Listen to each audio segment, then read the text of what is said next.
Welcome to GTV news. Warangal జిల్లా గీసుకొండ మండలంలోని ఆదర్శ గ్రామమైన గంగాదేవిపల్లి గ్రామంలో నిర్వహించిన ప్రపంచ పర్యాటక దినోత్సవ వేడుకలో ముఖ్య అతిథిగా పాల్గొన్న పరకాల శాసనసభ్యులు రేవూరి ప్రకాష్ రెడ్డి.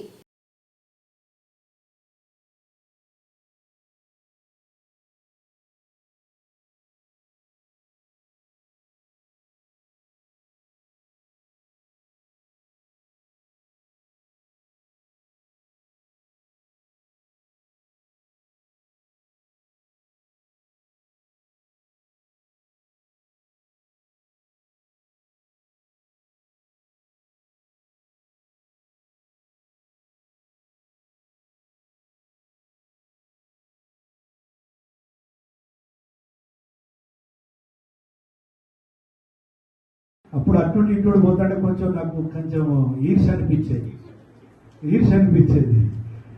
ఏంది అసలు వీళ్ళు అసలు నేను ఎమ్మెల్యే ఉండి కూడా అయిన మా ప్రాంతంలో ఒక్క గ్రామాన్ని కూడా చేయలేకపోతానా, వీళ్ళు ఈ గ్రామస్తులు ఏంది వాళ్ళే డెవలప్ చేసుకుంటున్నారని ప్రేమతో కూడిన ఈర్ష, మరి కోపంతో కూడిన ఈర్ష అనుకునేది. ఎందుకు ప్రేమతో కూడిన ఈర్ష అంటే, నేను నర్సంపేట అప్పుడు మీటింగ్ వెళ్ళినప్పుడు ఎవరైనా కనబడినప్పుడు చెప్పేది, పోయి గంగాదేవిపల్లిని చూసిరండి ఆ ప్రజలు ఎట్లా భాగస్వామ్యంతో అభివృద్ధి చేసుకుంటున్నారు.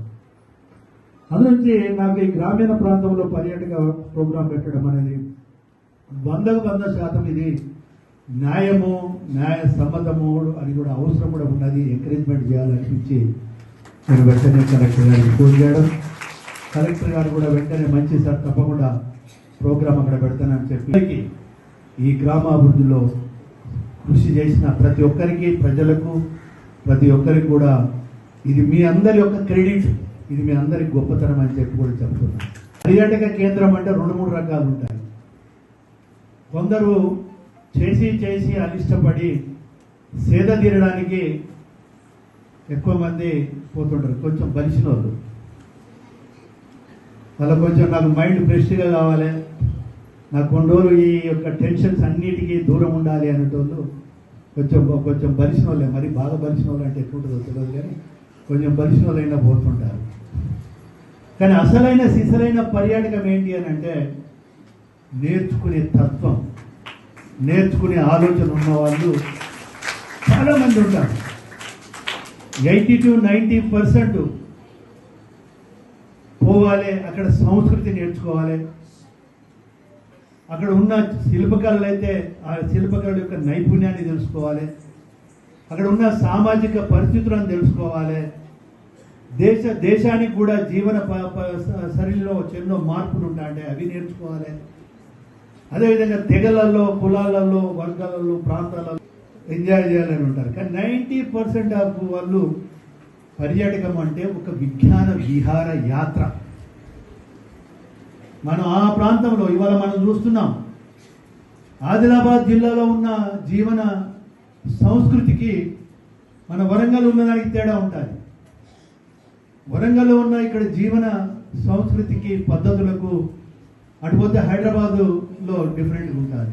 అటుపోతే అవసరం ఉంది అని చెప్పి అనుకొని వారి సమక్షంలోనే వారి ముందే ఇమ్మీడియట్లీ కలెక్టర్ గారికి ఫోన్ చేసి, మరి గ్రామీణ ప్రాంతంలో, ఒక రూరల్ ప్రాంతంలో ఏదైతే ప్రజల భాగస్వామ్యంతో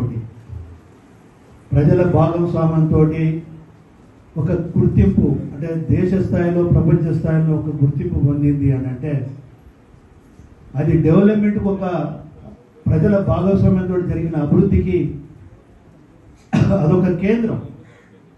అటువంటి కేంద్రంలో ఆ రోజు నాకు బాగా గుర్తు, రాజమౌళి గారి యొక్క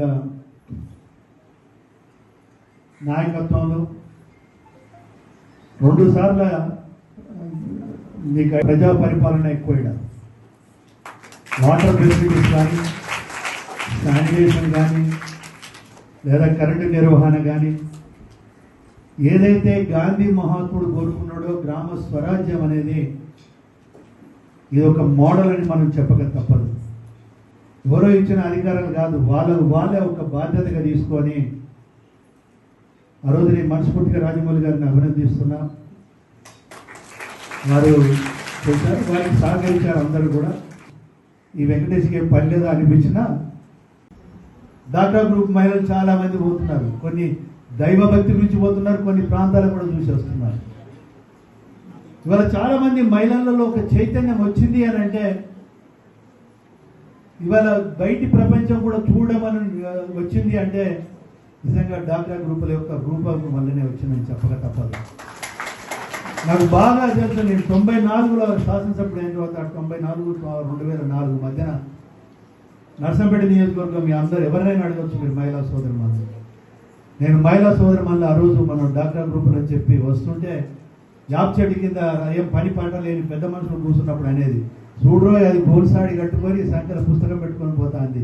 ఇక దేశం ఎంతదట చేతుందట అని చెప్పి మాట్లాడేది నేను ఇప్పటికీ మర్చిపోలేను. పాపం వాళ్ళు వచ్చి బాధపడేవాళ్ళు. బ్యాంకులో పోతే ఏమమ్మా నీకు ఏం పని లేదా, మొత్తం ఇంటికాడ పోరాన్ని వదిలిపెట్టి వచ్చి ఇక్కడ వచ్చి బ్యాంకులో కూర్చొని ఏమో మాట్లాడుతున్నాను వాళ్ళు. ఇవాళ అదే మహిళా సోదరి మనను డాక్రా గ్రూపుల ద్వారా ఒక సంస్కృతి, ఒక సభ్యత, ఒక అదేవిధంగా జీవన విధానంలో ఒక మార్పు వచ్చింది. ఆ రోజు మనం మహిళల్ని మీరు ఫ్యామిలీ పాలింగ్ చేసుకోవాలి అని అంటే సిగ్గుపడేవాళ్ళు. కానీ ఇవాళ గ్రూపులలో కూర్చొని ఫ్యామిలీ పాలింగ్ వల్ల మన కుటుంబంలో చిన్న కుటుంబం వల్ల మన ఆర్థికంగా ఏ విధంగా అభివృద్ధి చెందుతాం అనేది ఒక అవగాహన వచ్చింది. అదే కాకుండా పిల్లలకు చదువు చెప్పాలంటే అప్పుడు అనేవాళ్ళు అది సత్యం అని పోయి అక్కడ ఉన్న సంస్కృతి కానీ అక్కడ ఉన్న జీవన విధానాలు కానీ నేర్చుకొని మనలో కూడా మీకు తెలియకుండానే ఒక మార్పు వచ్చి వాళ్ళ ముందుకు పోతున్నారు. అందులో ఇవాళ గంగదేవిపల్లెకి రావడము అని అంటే ఇది ఒక పర్యాటక కేంద్రం అంటే ఏదో ఇక్కడ మందు కొట్టి లేకుంటే హుషారుగా ఏదో ఫోటోలు దిగడానికి కాదు.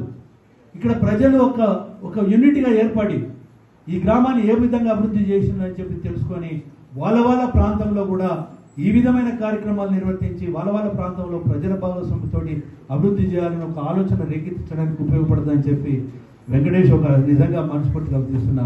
ఇది చాలా మంది కానీ ఇక్కడ వాళ్ళే కూర్చున్నాం.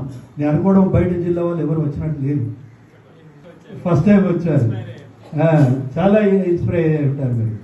అంటే ఒకటి మాత్రం అధికారులు వచ్చారు కనుక వీళ్ళకు ట్రాన్స్ఫర్స్ అయితేనే ఉంటే వేరే జిల్లా పోతూ ఉంటారు, వేరే ప్రాంతం పోతుంటారు. అక్కడ ప్రాంతంలో మీ యొక్క ఊరును మేము ప్రత్యక్షంగా పోయినాం, ఆ గ్రామంలో జరిగిన అభివృద్ధిని చూసినాం. మేనేజ్మెంట్ అనేది గ్రామంలో వివిధ శాఖలు వివిధ విభాగాలకు సంబంధించిన మేనేజ్మెంట్ అనేది ఒక 10 సంవత్సరాలు అయితే మహిళా పరిపాలన నడిచింది. ఇవాళ మహిళా రిజర్వేషన్ అని చెప్పి రాజకీయ పార్టీలు ఇయ్యాలని మొత్తుకుంటారు. కానీ అప్పుడే 94 నుండి 2 ఎలక్షన్లలో మహిళా సాధికారత అనేది ఈ ప్రాంతంలో మహిళలకు ఒక రాజకీయపరమైన చైతన్యం